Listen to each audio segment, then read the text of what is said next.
Friends, do you know?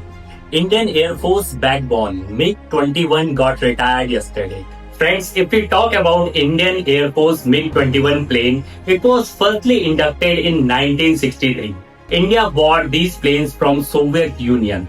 After that, this plane was used in 1971 Indo-Pak War, in which it did lot of raids. Yeah, it was used widely in 1971 war. After that, by 1980, it became the backbone of Indian Air Force.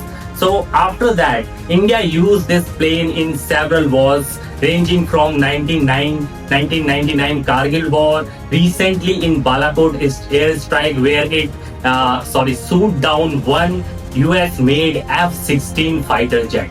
Yeah, it was one of the finest plane of Indian Air Force.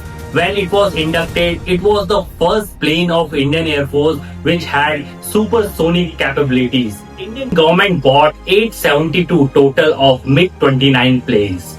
It was deemed one of the most sophisticated plane which India ever had.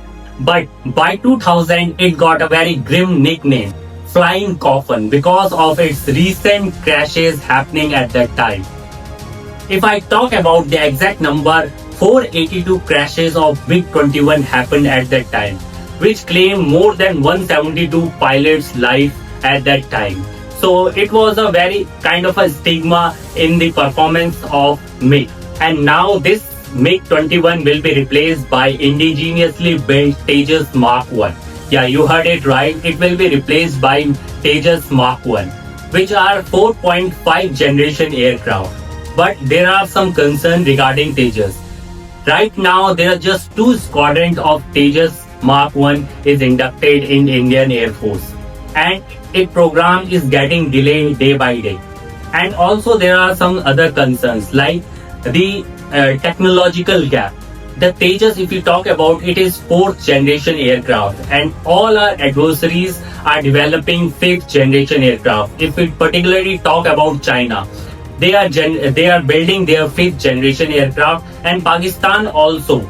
Actually, China already had their 5th generation aircraft and developing their 6th generation aircraft. Pakistan is also getting J-17 fighter jets from China. In its decommissioning ceremony, Air Chief himself flew a sortie in MiG-21.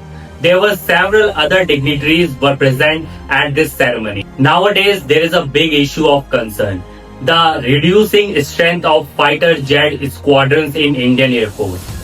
It should be 42, but right now, by the decommissioning of this aircraft, it would remain around 29.